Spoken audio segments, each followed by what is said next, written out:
Hi, my name is Brooklyn Kelly, and this is In My Head Music Edition. In 12 hours, what will I know? Tryna see if you are for sure. So it all started in March of 2021 when I turned 21, and I got a laptop for my birthday. And when I got this new laptop, I promised myself that I would produce more beats and everything. 12 Hours was the first beat that I ever made off my new laptop. And I remember creating the most scaled back and simple type of productions, that way I could really learn the program. And I didn't put much expectation on it. I didn't even think I was gonna create anything that I liked that day or create anything in general. But for some reason, I just was in the groove. And I think it's because it was the morning, I had meditated, I had drank my coffee, and I was really in this kind of groove. And very quickly, within 2 hours, I had finished writing the whole song. The production, it was very simple and stripped back and bare. In 12 hours, I'll know for sure. If it weren't for this, then we would never. I usually test my songs by grabbing a microphone and kind of performing them, even in the most early stages of it. And when I was performing it, I knew that it had something special to it. It made me feel a certain way, and I loved it. What I did is I actually got in contact with the producer, Grant Dacklin, through a mutual friend.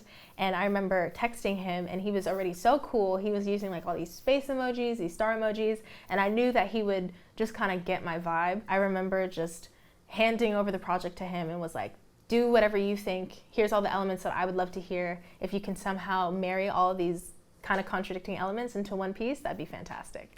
And he did exactly that. And when I got the demo back, I was just in love. I'm really tough on myself, and it's very hard for me to listen to myself objectively without any forms of criticism or doubt. And I remember receiving that initial demo, I forgot that was my voice, and I fell in love with the song. I really commend Dacklin for mixing in all the elements that I asked for. So I have a very R&B kind of approach to some sounds and some music vocally, and I also love a good hip hop kind of dance, kind of trap kind of percussion.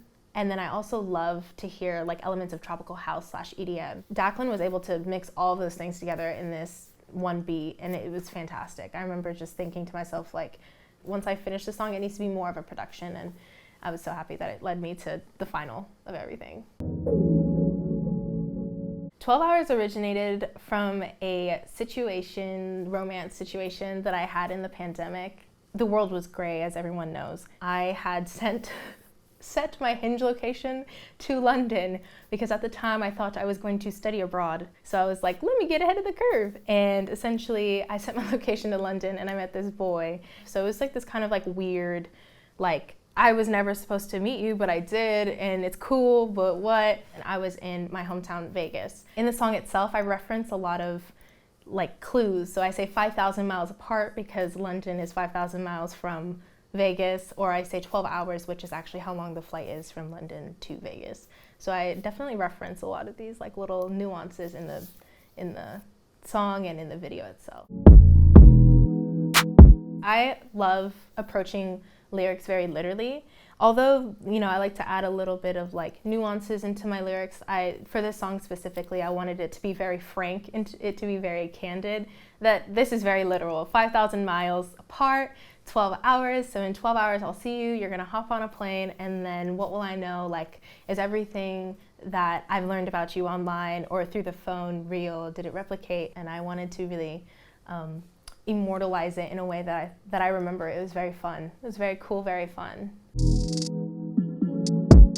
It's very weird to have a project that you've been kind of obsessing over for the last year and a half be completed and it look completely different, but also look exactly how you planned it to be. One thing that I want to take from 12 Hours is how proud of myself I am.